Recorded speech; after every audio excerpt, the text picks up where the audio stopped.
भाई साहब, एक व्यक्ति से मैं बात कर रहा था वहां पर, मैंने उनसे पूछा ये जब पार्टीशन हुआ तो आप वहां क्यों रह गए, आप भी आ जाते। अब आज आने में आपको इतनी दिक्कत हो रही, तब आ जाते तो आप यहाँ के नागरिक होते। हाँ। और आपका जीवन इतना परेशानी में नहीं होता। हाँ। वो बोलते भाई हम जो बॉर्डर पे राजस्थान और पाकिस्तान की बॉर्डर है उस एरिया में रहते थे, और वो इंटीरियर्स में हमारी खेती बाड़ी हुआ करती थी, हमारे दादाजी थे वहां पर। उस टाइम कम्युनिकेशन के कोई माध्यम ही नहीं थे। अच्छा। हमें यही पता चला तकरीबन साल भर बाद कि कोई देश अलग हो गए हैं और हम अब पाकिस्तान में हैं। पता ही नहीं था उनको, पता ही नहीं था उनको। ऐसी जगह पर, ऐसे कई जगह हैं। हाँ। आप 1947 को थोड़ा इमेजिन कीजिए ना, क्या सोशल मीडिया था? कुछ नहीं था। रेडियो होता होगा तो रेडियो भी क्या उन गरीब किसानों के पास बहुत बाद में आया। हाँ।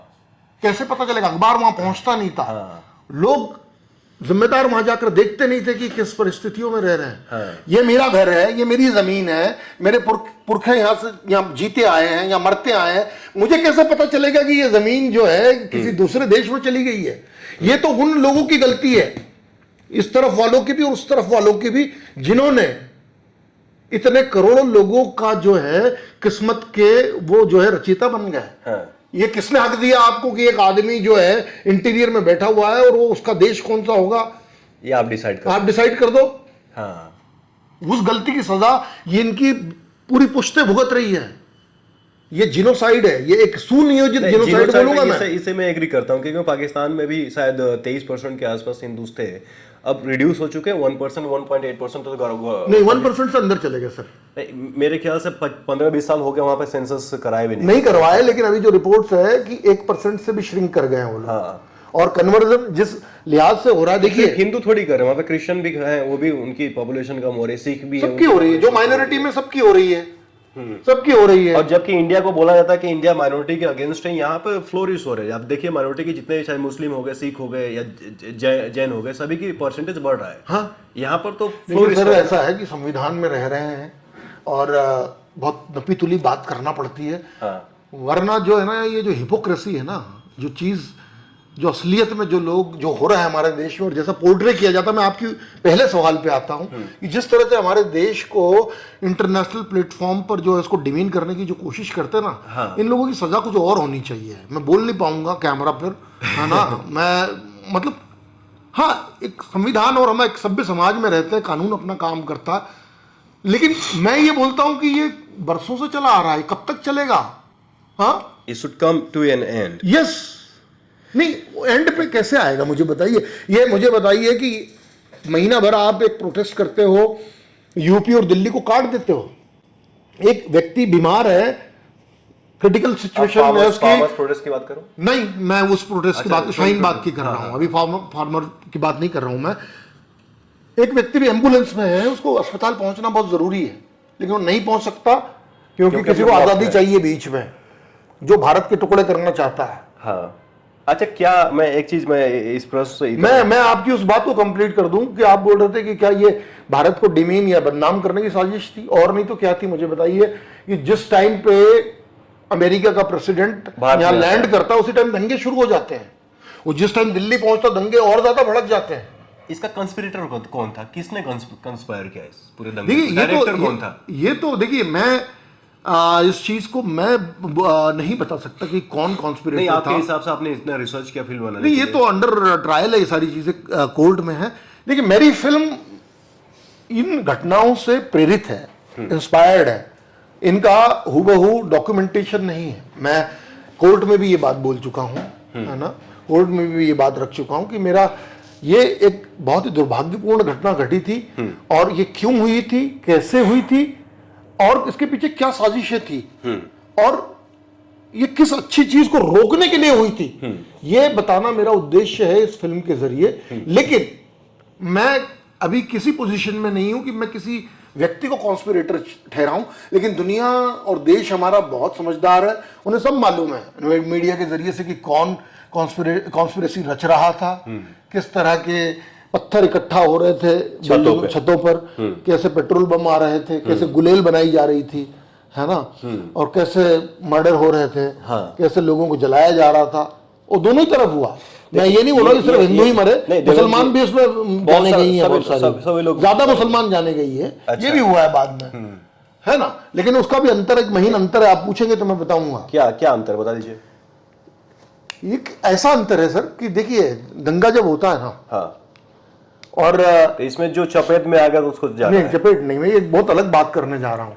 अक्सर मुझसे ये सवाल पूछा जाता है कि कुछ 50 से ऊपर मौतें हुई है और उसमें कुछ 13-14 हिंदू है, बाकी के सारे मुसलमान हैं। नहीं, 16 हिंदू है मेरे जो भी है, मैं आंकड़ा भी भूल रहा हूँ, मेरे पास है वो, मैं भूल रहा हूँ। मान लीजिए कि डबल ज्यादा मुसलमान मरे, ये बात बिल्कुल फैक्चुअल है। हाँ। मानता हूं मैं। हाँ। लेकिन शुरुआत के दिनों में जो है, हाँ। हिंदू जाने गई। अब मेरे ख्याल से सब इंस्पेक्टर थे, सब इंस्पेक्टर मारा गया, रतनलाल मरे, कांस्टेबल। अंकित शर्मा जो है आईबी के जवान थे, और वो जगह को मैं देख कर आया हूँ सामने से। अच्छा। उसी जिस घर में उसको ले गए थे अंकित शर्मा को, उसके बिल्कुल बगल में रहता था वहां पर, और जो लोगों ने उसको बुलाया था अंदर, वो दोस्त थे उसके। अच्छा, ऐसा बोला जाता है कि आओ अंदर आओ, और अंदर ले जाकर उसे फिर जिस बोल सकते हैं कि बेरहमी से उसके शरीर को गोदा गया है कि डॉक्टर ने जब रिपोर्ट दी, वो भी बहुत बड़ी ही मतलब खौफनाक थी। तो मैं ये बोल रहा हूं कि एक दंगे में फंसने के बाद में अगर कोई मौत हुई है, वो चाहे हिंदू की हुई हो चाहे मुसलमान की हुई हो, कि एक व्यक्ति को बेचारा जो जान बचाकर घर जा रहा है और उसको घेर कर मार डाला गया, और चाहे मुसलमान को मारा चाहे हिंदू को मारा, वो मौत गलत हुई है। लेकिन एक व्यक्ति जो सरकारी संपत्ति जला रहा है, जो पुलिस वाले की खून कर रहा है, जो देश में एक तरीके से वैमनस्यता और बहुत ही ज्यादा आतंकवाद फैलाने की अगर कोशिश कर रहा है, और उसके काउंटर में वो मारा जाता है, तो उसको आप एक उस मौत में नहीं गिन सकते हो। जब पुलिस के ऊपर गोलियां चलेंगी, मौत तो मौत ही होती है ना। मौत तो मौत होती है, दर्दनाक होती है। लेकिन इसका देखिए सर, मैं तो आपका कहना है कि कहीं ना कहीं एक रिएक्शन था, मतलब नहीं, रिएक्शन नहीं, मैं ये भी नहीं बोलता हूँ कि किसने किसको मारा, मैं तो था नहीं वहां पर। लेकिन ये दो तरह, ये चीज हिंदुओं पर भी लागू हो सकती है, मैं सिर्फ मुसलमानों की नहीं बोल रहा हूँ। अगर एक हिंदू का झुंड भी एक सुनियोजित तरीके से निकले बाहर और एक वर्ग को मारने जाए, और उसको रोकने में अगर कुछ जाने चली जाए, तो आप पुलिस करेगी क्या? लॉ एंड ऑर्डर किस लिए होता है, मुझे बताइए आप।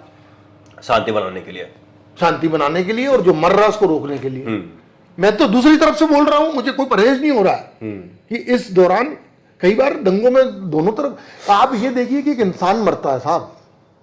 हिंदू मुसलमान मैंने नहीं ढूंढा, लोगों ने मेरे मुंह से बुलवा बुलवा करके इसको इतना वो बना दिया।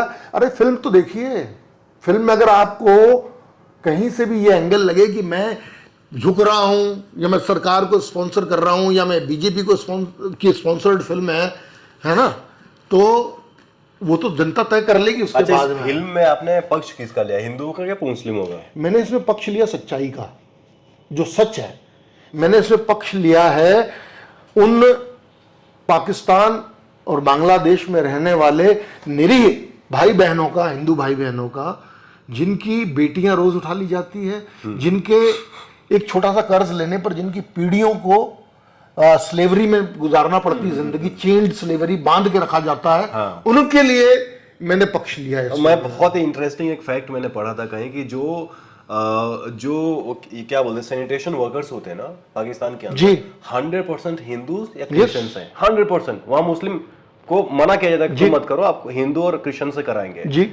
सिख भी है लेकिन कम है उनकी संख्या। You can't eat with them in the restaurant.